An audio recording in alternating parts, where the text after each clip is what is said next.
Hello everyone, and welcome to another episode of Rumors of Heresy. My name is Adam, and I've got another battle report for you today, guys. Gladius Ultramarines, which is the first time I'm doing a battle report for this list, and really this is the first legitimate game that I've had using them versus Dark Angels, which is against a guy I faced in a tournament recently. And it's going to be a good time, guys. It was a really close game in the tournament. This was a really close game. Good games in general. I'm excited to keep bringing you high-level play as I perceive it. It's decent. It's medium. It's mid. Well, let's jump into it, guys. Okay, so a little bit of background info for those of you who aren't familiar with this channel, who haven't been following it lately. I did create several videos about my Firestorm Salamanders list, and we made Reddit real angry talking about my 10-win streak. It was fun though. And then after Reddit got mad and told me I couldn't possibly win any of my matches against any good tournament players, I ended up going 4-2 at that tournament at a GT in one of the most competitive metas in the entire universe, is what I've heard. But it actually is a very competitive group, and so 4-2, not too bad. Now we're going to be trying some Gladius Ultramarines. So we're going to be keeping our green paint job and all of that stuff, but they're going to be Gladius Ultramarines now. Okay, so here's the new list, folks. We're taking Roboute, or Reboot, whatever the hell his name is, Uriel Ventris, a Chaplain with a jump pack. He's got some kind of enhancement to make him do cooler things, just because I had an extra 15 points. We have an Apothecary Biologis with the fire discipline enhancement, which goes with 6 Eradicators. Of course, they'll be deep striking because of Uriel Ventris, and 4 company heroes hanging out with Ventris. There's jump intercessors with that Chaplain, incursors, infiltrators, scouts, and a bunch of tanks, including Ballistus Dreadnoughts, which is kind of fun. I'm excited about that. So why am I switching to Gladius? That's going to be a question a lot of people ask me. In fact, a lot of people already have asked me this. It's important to try new things, folks. It's going to stretch me as a player, it's going to make me better, and help me understand how the game works better, but it's also going to help me stay unbored. I don't think I'm the kind of person who can stay with just one army forever. That doesn't mean I'll never return to any of the armies that I have. I like to play old stuff a lot, but it's fun to try something new and exciting, and this will definitely scratch my itch while maintaining the use of a lot of the same units and models that I've already developed use for. And then, I mean, just beyond the boredom factor, which, I mean, it can be real. I'm not bored of Firestorm yet, but I definitely do want to try this.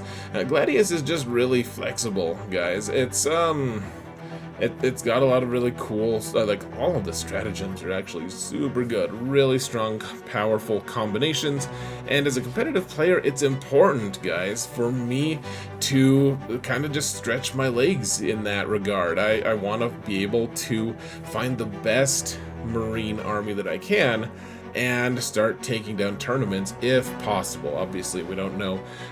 My opponents are going to have something to say about that, of course, and so I'm kind of launching this. I don't know, launching is a kind of grand way of saying it. I'm doing this thing where there's a bunch of phases, kind of, for what I want to do with Marines. So the phase 1, and really phase 1.5, which is what we'll be doing pretty soon, in fact. We'll talk about that later, but was Firestorm, and those are my initial lists. That was the October Open, where I went 4-2. This phase is going to be the Gladius list phase, and it's the list I just showed you guys. And then phase 3, I really want to try Vanguard as a detachment. I'm just too far away from Vanguard to actually be able to do that right now, to be able to build a list. I just don't have enough models. It would be like buying an entirely new Marine army, and so the idea is Gladius can kind of be the bridge from from Firestorm to Vanguard is the hope, at least. That's still pending, though, still tentative. Don't know exactly what that's going to look like. So, that being said, folks, let's jump into this match. Let's talk about the game that we're about to play, facing an opponent that I played in round 2 of the first, or I guess it's the second RTT that I played. Good opponent. His name is Joel, and let's just jump into it here, folks, shall we? Okay, so we're facing each other on Tipping Point for deployment, and it's Scorched Earth, guys. This is the one that you can delete your own objectives. It's very interesting. You can't delete your home objective, but you can delete your opponent's home objective if you can figure out a way to do that. And it's crazy, guys. Actually, it can be really interesting. So here's what the board looked like after we deployed a little bit.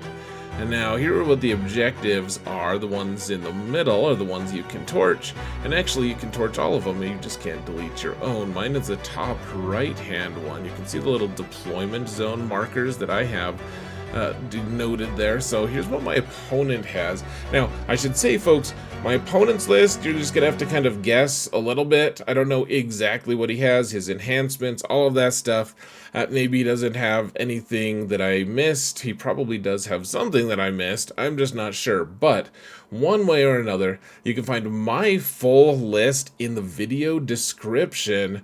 And so, I mean, you've already seen what the list is, but if you need to see it a little bit more, if you want to see more detail, you can find it, like I said, in the video description.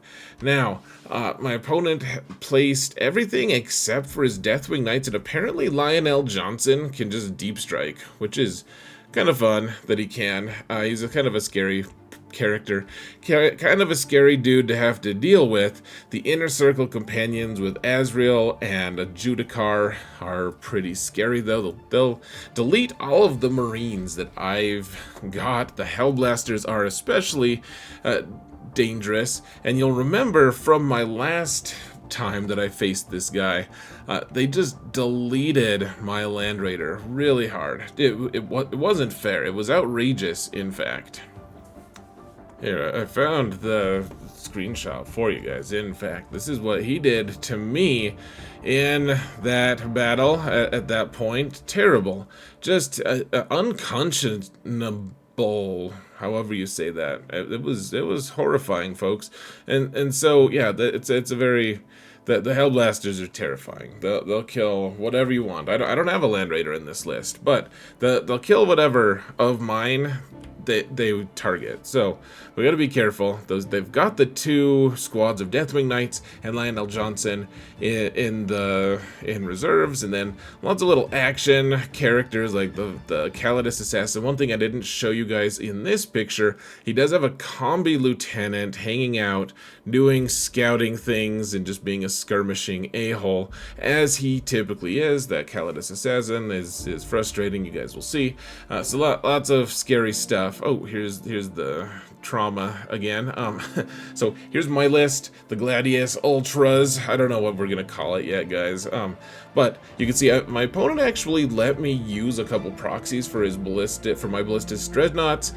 So that was much appreciated. I did have kind of some good model. I had the right base size for some models, but the big new dreadnoughts are so huge and awesome compared to the little shrimpy ones. I wish I had taken a picture with them next to each other. Once the new Ballistus Dreadnoughts that I have are finished painting, I'll have to take a picture for you. But one way or another, we have 2 Predator Destructors hunting at the top, which I placed because my opponent had been placing his Inner Circle companions up there. I thought that there was more likelihood that my Predators would be able to meet up with them and deal with them. We put the Eradicators with the Apothecary Biologis in reserve deep strike so that they can deep strike and destroy something. Hopefully, the company heroes with Uriel Ventris are just in one of the ruins. And one thing that you'll note is we've been using, in all my past battle reports, we've been using the Fight Club terrain almost exclusively to show you guys the different battles and stuff. And so this is a little bit different than Fight Club terrain. This is just what Games Workshop terrain is kind of recommending. This is what their layout is, which is different from the Denver group Fight Club that we've been using. It's not that different, but it's significantly different in certain important ways. There's significant differences if you're used to one layout or another. Now, I'm not complaining at all. It's just something that was kind of new to me. Playing at someone's house where they've already bought the terrain built by a different group is just going to necessitate changes. So, totally fine. It's just, it's an interesting thing.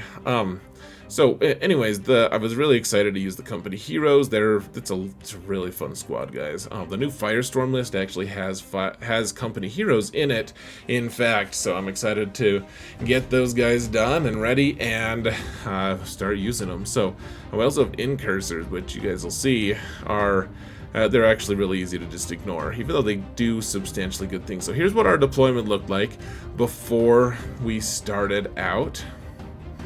And my opponent did get first turn. Joel got first turn, and so we got Containment and Sabotage as his secondaries. And so the Combi Lieutenant, who has Lone Operative, which means we can't see him unless we're within 12 inches, he just sat on the top objective, and you can't hit him because of the Lone Op thing. So kind of a good way to just ensure you're gonna take some points. Now remember, the most points you can get in Scorched Earth in a turn, unless you're burning objectives, is 10. So you only need to hold your own objective and then one other one to get the max primary each turn, unless you burninate one of the objectives. The Infiltrators moved up to hold the objective. You could hold the objective through the building. You can only get like 2 or maximum 3 characters to be able to touch the edge of the objective, but you could do it in relative safety if you kind of snuggled up next to that wall. And then he did Containment with the Combi Lieutenant. He sabotaged with the Infiltrators, and mostly just passed it on to me.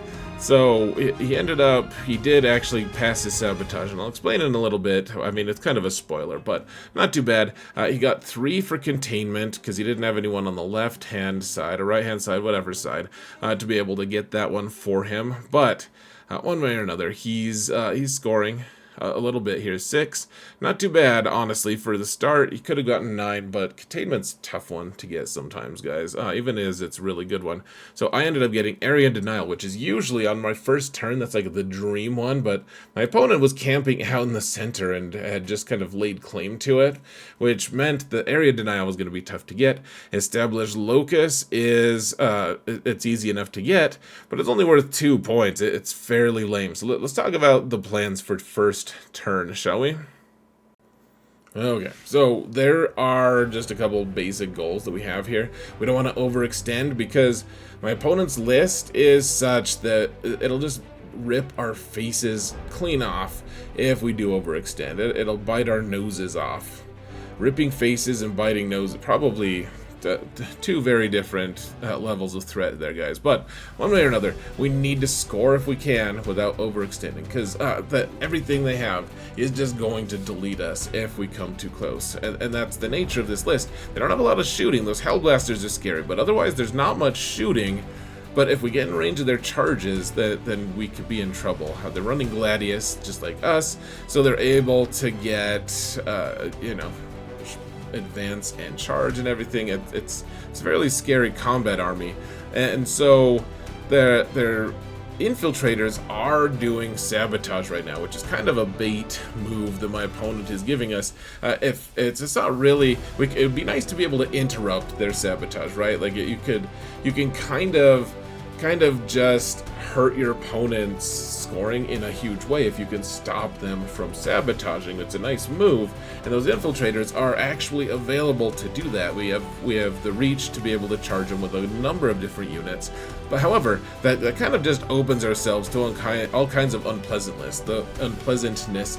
Those Inner Circle companions could then heroic intervene, and then they already have strikes first, and they'll kill whatever that they heroic intervened against, and it's totally a trap. You don't want to get involved with those infiltrators unless you're ready to be charged by the heroically intervening inner circle companions, and then the assassins there to increase your CP usage if you want to give yourself a stratagem to give you like, oh my gosh, okay, well we need some kind of a boost against this nonsense, and it's a very, very cleanly, nicely laid trap that I'm just not gonna mess with, guys. Just not gonna mess with. However, we do have some kind of like little loophole to be able to get at least the small area denial, so we can't get the big one. This little one is because it deals with the center of the table of the board. My opponent is just touching the very fringes of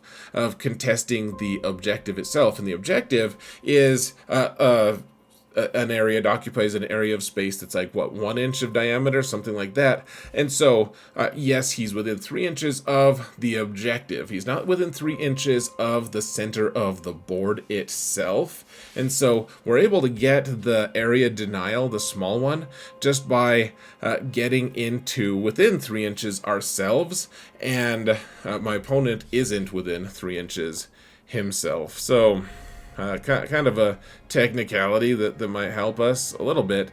So we'll see how that goes, folks. Otherwise, let's score our 4 secondaries, because established locus is just pretty easy to get as well. And then let's try to bait out those hellblasters. You'll see how I'm doing that in a little bit. But those hellblasters, we're gonna have to sacrifice something. The question is, can we sacrifice something small enough that we can then just take out the hellblasters and not have to worry about them, because they're by far the most terrifying. There's a lot of scary things in this list, but the hellblasters are by far the scariest, in my opinion. So let's see how it goes. Everything moved up, basically. We're just moving on up, guys. You have to excuse the proxies, of course, and there are quite a few of them. If you zoom in, the Roboute Guilliman is especially egregious. It's just a dreadnought without any arms. It's the right base size, but it looks real dumb. It looks like the Black Knight. It's like, what are you gonna do? Bleed on me? But we're not gonna zoom in, because that would make you sad. It would make all of us sad. Uriel Ventris, I'm using the old model for Karn, the Betrayer, from way back in the day, like at least 15 years ago. So you're welcome for that. We're also not zooming in, but if you see a red model, that's why. Now you can see the Ballistus Dreadnoughts are moving to contest that objective on the bottom, because I want to be able to claim it and hold it if my opponent decides not to do anything about it, or if they decide they want to shoot it with Hellblasters, which I'm hoping they will. They will probably not be able to shoot the other Ballistus Dreadnought in the back unless they overreach. If they want to get super close enough to within 24 inches, then they're going to be really overextended, and I'll be able to just take that unit right out. At least that's the idea. Now, I did give my scouts the adaptive strategy. I gave them, so the Roboute is awesome because he hands out a free free stratagem every single turn, and that includes your opponent's turn as well. It's like an opponent, it's enemies, it's a Tyrannid Hive Tyrant's ability. It's really nice. One of the reasons you want to take him. And so he hands the scouts free adaptive strategy to put them in tactical doctrine, which is really nice because now they're moving to the center. You can't really see the model, but there's one model just right in the middle there, right out in the open, that someone could shoot, someone could charge, someone, whatever. They could do whatever they want to that one brave, intrepid young knave of a scout. However, we do have a reactive move that we can do during our opponent's turn, and Roboute can hand that to the squad. And because we have the tactical doctrine on those scouts, we're able to get a full 6 inches of reactive move. So in theory, the scout can get us our points, our area denial points, and then during our opponent's turn can just leave. They can flee the scene, and we don't have to worry about just rolling a d6 and getting a 1. We just get an automatic 6 because we're in tactical doctrine. So I ended up scoring 4 points, and that's it, folks. That's all she wrote. 4 to 6. Not a very high scoring game so far. My opponent rolled Secure No Man's Land and Engage on all fronts, which is kind of a nightmare for me. I mean, Engage is tough to get, but Secure No Man's Land is so easy, and Engage is not that tough to get, at least the small version of it.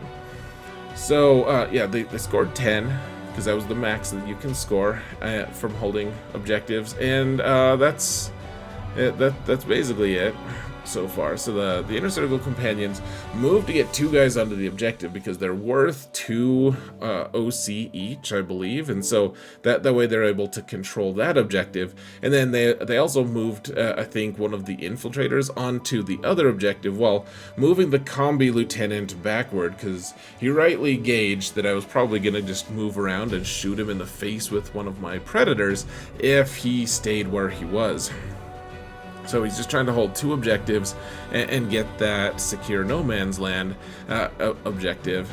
And then he did a bunch of other egregious things. So first off, his Hellblasters did pop out and they killed the closest Ballistus. That's actually what I wanted to happen. I don't have anything against my Ballistus, but I was hoping that they would expose themselves for just the price of a single tank, because that's a 300-point unit, and my Ballistus is 130 points. If I could sacrifice that guy one time, then that's fine. They're actually in a great position for me able to delete them without actually having to worry about anything else. So that's excellent. And the problem was, folks, I was an idiot here. This is probably my most egregious mistake in this game, folks. I did not screen my back zone nearly well enough. Not even close to well enough, and therefore he was able to deep strike some Deathwing Terminators in, and even though he had to get lucky to do it, he did get lucky, and he was able to charge and destroy my other Ballistus, which is not something I was planning on happening. Suddenly that entire flank is just completely wiped out, and not at all what I had planned. Not even close. It was not even remotely what I was hoping for. And it was my fault. It was preventable. We could have put the incursors there and just stopped him from his incursion into our zone, and therefore just wiping out our flank, and our expansion objective is suddenly very challenging to acquire indeed. Now, the Lion also landed on the left-hand side in those ruins, kind of close to the Hellblasters there. He also landed his other Deathwing Knights on the other side of the objective, and I rapid ingressed my Eradicators into those ruins that you can see directly on the top there, because I needed to start cleaning out some stuff, because, man, him deep striking the Terminators, the Deathwing Knights, into my back zone was... that's something that was preventable. I need to be better about that. I've been good at screening, and I just forgot about it. This time, we need to stop being lazy. And his assassin also got into the back zone, and he was just barely into that table quarter that I kind of controlled almost entirely. Again, we could have screened out that assassin, but that meant that he's getting the full engage on all fronts secondary as well. Instead of just getting the small one, he's getting the big one, and it was well played by my opponent on several levels, but it's something that was preventable. I didn't have to give him the option. I could have just completely denied him that, and I didn't. So that's my own bad. Good on him, though. He scored a full 9 on his secondaries. And he's taken a commanding lead, guys. 25-4. We're behind by 21 points. So I ended up getting containment and assassination on this one, and it's do or die, folks. Let's talk about it. Gosh, good plays by my opponent. He wiped out our entire left flank, which we needed. That was important. Our expansion objective is just not... It's a total death zone now with all those Deathwing Knights. And everything just crashing in on that objective. We're not doing well there, and it's a lot of it's my fault.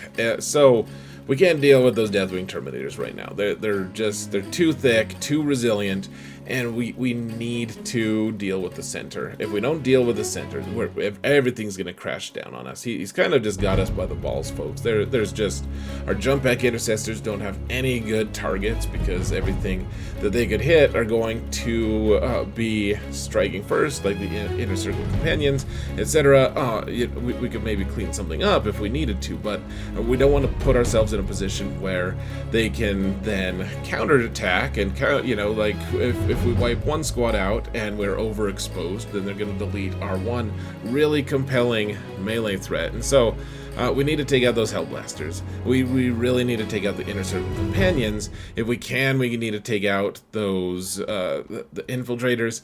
And if we can, we need to take out that Assassin, who is threatening our objective and threatening our very way of life, folks. So we got to deal with that, and we just got to ignore the Deathwing Knights and the Lion. Though we can't ignore the Lion, we'd have to charge a little bit fancy if it comes to that. So let's go. Let's do this, guys. It's go time. If we don't do it now, we are absolutely and unequivocally screwed. Well, because our Ballistus Dreadnought that was on the objective got completely destroyed by Hellblasters, which was not that surprising, but it did get destroyed. We only scored 5 on our primary. We do have Assassination and Containment coming up, so hopefully that will help.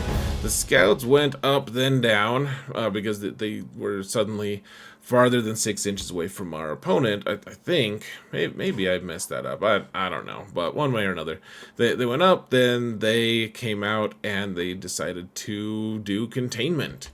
They were containmenting, guys. It's very impressive. We declared Devastator Doctrine this round because it's nice to be able to advance and shoot. Salamanders get to do it all the time, but we have to declare it if we want to do it with Gladius.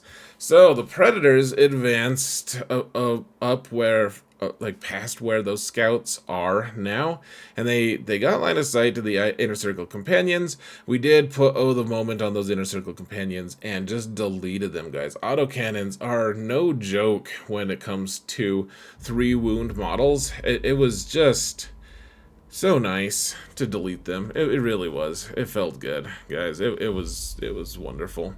And the Incursors were able to. I just shot with 2 of them. I didn't want to kill. They had a view on 1 infiltrator, the only one that was actually visible to any of my models. And so we shot the Infiltrators with the Incursors to get the +1 to hit, and then the Erads opened fire and just deleted the Infiltrator squad. Easy peasy, not even a question.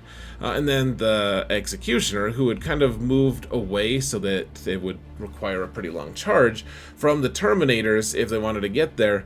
The Executioner also had a line of sight to 1 of the Deathwing Knights and managed to do 6 total wounds to the squad, killing 1 and putting 1 on 2 remaining, which was kind of nice. I wasn't really counting on anything. We didn't have any boosts to hit or anything, no Oath of Moment, no Incursors, but it still ended up working out nicely. Good job to the Executioner, as always. And the company heroes kind of staged in that little ruin there so that the Hellblasters couldn't see them, and then charged in, and between Uriel Ventris and the company champion, I think I actually gave them I think I gave them the Lance ability. I forget what the stratagem is called, but that meant that they were wounding on 2s. So hitting on 2s, wounding on 2s, it killed the full Hellblaster squad, except for the lieutenant, who got really lucky, in fact, to stay alive. But he did, in fact, stay alive, so good for him. We deleted that squad, though. The Hellblasters are no more, even though Uriel Ventris himself is at risk, and his Vect and everything, of course, are not in a good place. Now, one thing I will know, and you can't really see from the pictures, I had to be really careful with how I charged, because I didn't want to be within 6 of the Lion, because the Lion would be able to then heroic intervene and probably kill our company heroes a turn earlier. We want to have him occupied with tasty morsels each turn until it's time to kill him, and we don't want to give him said tasty morsels during his own turn. So we didn't let him have it, so that's good. And then we did with the infiltrators throw a grenade, even though it cost 2 command points because of the assassin's Vect ability. We managed to just one-shot the assassin with the grenade, and we didn't have to shoot with the infiltrators, which was nice. We would have if necessary, but we didn't have to, so hooray. And at that, we got the assassination. In fact, we got assassination a few different times. We were able to kill the Judiciar from the Inner Circle Companions, and then we killed that assassin as well. And then containment, we only containmented once with our scouts. So starting to get a little bit caught up. 17 to 25, not too bad going into our opponent's turn 3. So Joel got Storm Hostile Objective, which is perfect for him because we're on objectives, and Extend Battle Lines, which is also perfect. That one's in actually, they're really easy. These are really easy for him, in fact. So he ended up only scoring 5 here, which was nice, though it's 30 to 17 now, and those objectives are super easy to get. So just kind of an update on what characters he has left. You can see he has a squad of 4 Deathwing Knights, 5 Deathwing Knights. He has the Lion. The Johnson is what I kind of like to call him, honestly, guys. And there's the Lieutenant, who used to hang out with the Hellblasters, who got lucky. He didn't even have to get into combat, guys. We killed all of the guys surrounding him. And then there's the Combi Lieutenant, and I should mention, folks, I was gonna actually just have the company champion target the lieutenant first, and just kill him because the company champion has precision, but Joel had seen that was possible and had placed the lieutenant in the corner, so I couldn't just precision him out. You have to have line of sight to that character, so good on Joel. You can see the combi lieutenant. He's kind of looking lonely there with all of those Inner Circle companions, and the infiltrators just completely annihilated from our shooting. And then he does have the Inner Circle companions with Azrael there, who are obviously going to try to claim that expansion objective. But we have killed a lot. He still has a ton of stuff left. So the Azrael and company charged the Predator, and they didn't quite kill it. They left me on 1 wound. I probably got a little lucky there, if we're being honest, but I'll take it. And then the company heroes did die of just a horrific death versus the Lion. He came out and he rolled really well. I didn't roll any of my saves, and I think he should have killed me, but the overkill level there was so brutal. I was like, oh my gosh, so bad. Not even close. Poor old Uriel had no chance to live, and so he died. Given no other option, he died. And then my opponent did end up spiking a couple really nice long charges here as well. And I think one of them needed a reroll, but he still got it. And so we charged the Executioner, he charged. Roboute got the Heroic Intervention in. He was like, all right, cool, like let's start killing some Terminators. And then he managed to charge Roboute with his 4-man squad, and it was ugly. So the Repulsor survived fine, though. We only took about 6 total damage, and Guilliman also only lost a couple wounds. I think he was on 8 after this? 6? Something like that. He did fine. He only killed 1 of the Terminators, but he did okay, I suppose. And so my opponent did get Extend Battle Lines and Storm Hostile Objective. So good on him. 39 to 17. It's looking pretty gross right now, guys. 22 points back. So I got Overwhelming Force and Defense Stronghold. 2 things that I could get. Defense Stronghold is kind of underwhelming, of course, but Overwhelming Force can kind of make up for it a little bit. So one thing that I didn't point out earlier, guys, and I think I have a slide a little bit later showing it, but his scouts also slid over into the DMs of the expansion objective on my left flank that I can't get to, and they started burning it. So that's not great. There's nothing I can really do about it, frankly. So what are we gonna do? It feels like we got a little lucky with our vehicles all surviving, and so that was good, but there's still a lot of threats. It kind of feels like my really good turn, the turn before, killing all the squads and the characters and all the things. It kind of felt like that didn't happen, because he's still got a ton of stuff, and they're all just crashing the gates, right? Like, all of them got charges. They got the Lion, they've got 2 big Deathwing Knight squads, they've got the Inner Circle Companions with Azrael, and they all got their charges off. It's just a total mess, and yuck. I mean, our company heroes are gone, and we're kind of in disarray right now. So, I mean, again, we're gonna have to kind of ignore the Deathwing Knights. Somehow you ignore those things. You ignore them at their own peril. And then, we gotta just have the E-Reds kill the Lion. If that doesn't work, we're in pretty big jeopardy, frankly. So, we gotta do that, and, you know, huge props to my opponent for just so smoothly going in and burning my own expansion objective, like just clearing out that side, and then just nonchalantly torching an objective that I kind of, I needed that. I wanted that. That was mine, and he took it from me. So huge props to my opponent, even as it's incredibly distracting and distressing at the same time. The one nice thing was that because I had put the tank onto the objective, I believe it was the tank at least, something, we were able to hold that middle objective, and so I managed to score 10 on this one, and that's about the only nice thing that happened. In fact, I don't think the tank was on there. I don't know what was holding that thing. I'm not sure. No one knows, folks. I don't think that's something anyone ever could know. In fact, it's not knowable. But one way or another, we've got overwhelming force in defense, stronghold, overwhelming force. We can kill models that were on objectives. That's going to be helpful. Which the Inner Circle Companions and Azrael just happen to be on an objective. So, oh yeah, here's the slide that I promised. Yeah, Joel just torched my objective. Good on him, man. That was such a slick move. So I declared tactical because all my stuff has been charged, and this is the reason why it's so nice, folks, to be able to have Gladius, because my whole army doesn't want to be engaged. They want to back out and start shooting, and that's what we're going to try to do. So, anyways, the Predators were able to kind of slide out of their out of the grasp of the Inner Circle Companions, and then just destroy them. The jump pack Intercessors were able to clean up Azrael. I think he was the only one left, and yeah, they took him out fairly well. Good for you guys.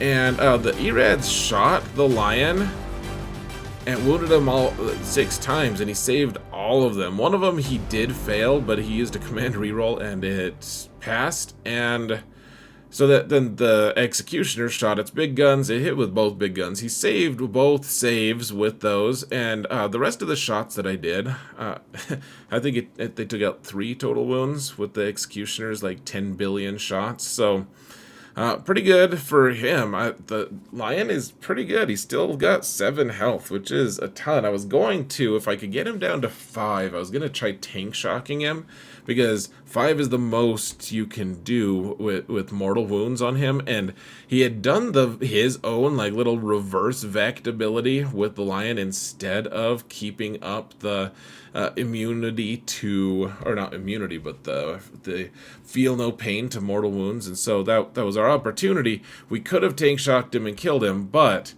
because he had over 5 wounds, I couldn't even do that. Like, it was just such a disaster. The E-Rads just, they didn't do it, guys. Even with Fire Discipline, all the stuff, they were in Devastator Doctrine, just couldn't kill him. Terrible.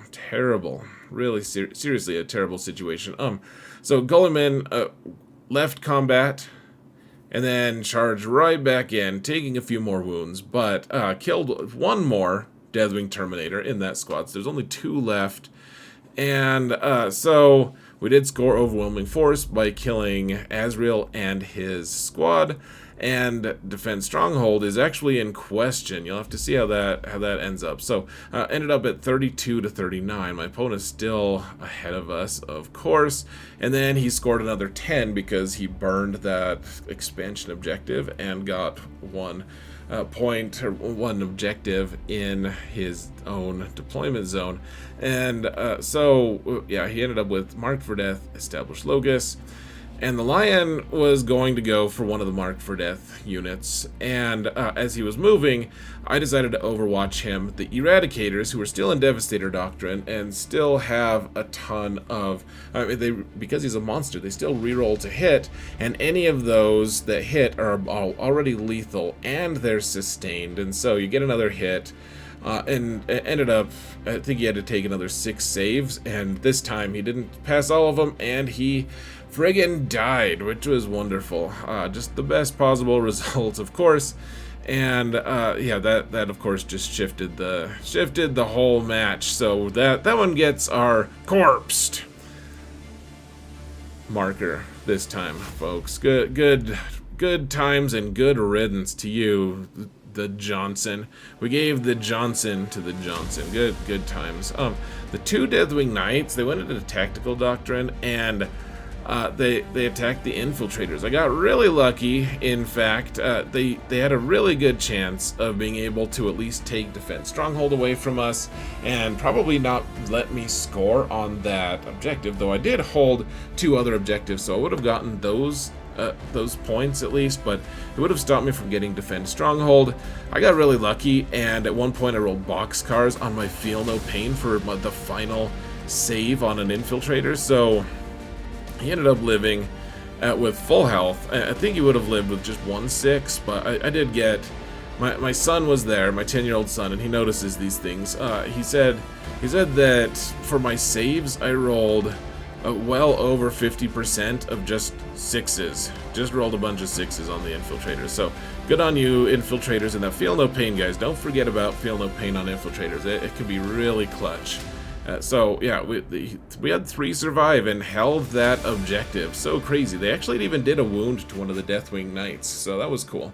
So it preserved the Defense Stronghold, and so the rest of the game kind of just went. I mean, we played it out. We actually did, but yeah, you don't need to see it. So the scouts did uppy downy, and they shot the lieutenant. So that was cool. Took away any more points that my opponent could score. And then the Eradicators and Guilliman went into the back and took out the smaller Deathwing Knights.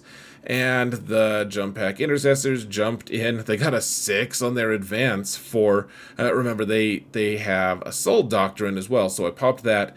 They got an 18-inch total move, surrounded that Combi Lieutenant, so he couldn't do his fancy little reactive move away. Just completely surrounded him, put him in Jump Pack Infantry jail, and then charged and took him out.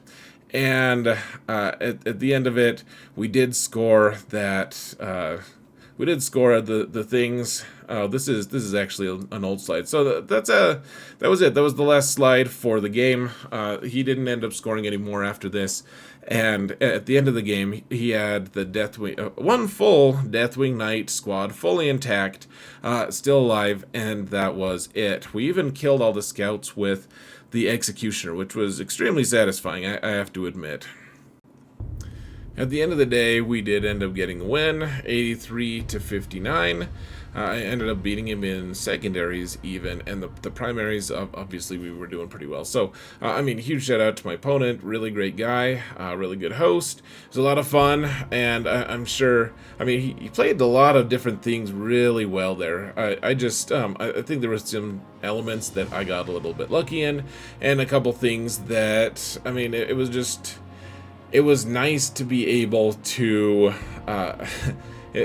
just be able to shoot without having been shot like that. After we took out the Hellblasters, that was it. Like our shooting reigned supreme there, which, I mean, it needed to, because we had all the shooting in the list and not as much melee. So that was really good. Final thoughts. So I needed to get better care of my deployment zone. Obviously that really hurt us. That we could have done This game would have been a lot easier if we'd been able to preserve at least one of those Ballistuses, and we didn't, and that was that made us change our plans considerably. So, because if he had been able to land his Deathwing Knights, if he had to land them in his own deployment zone, he wouldn't have been in range to charge the second Ballistus. So that thing would have at least had one turn to shoot, or at the very least could have scored containment for me on the following turn. We didn't need to lose that Ballistus Dread, I don't think. So far I've been liking this list.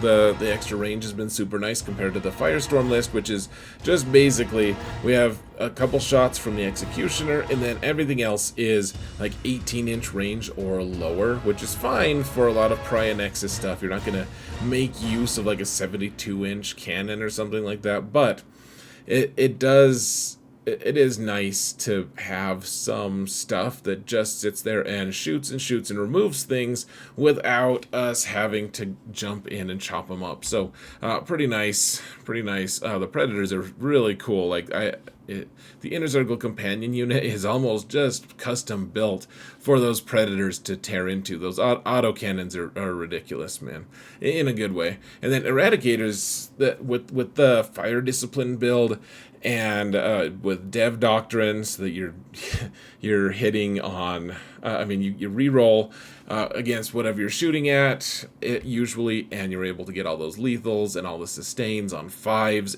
It's just so crazy. It's like, oh, yeah, I shot 8 shots and I ended up hitting you 10 times. It's so crazy. I mean, I know the Necron players and a lot of other players just know what that's like, but this is the first time experiencing it for me. It's pretty cool, man, I have to admit.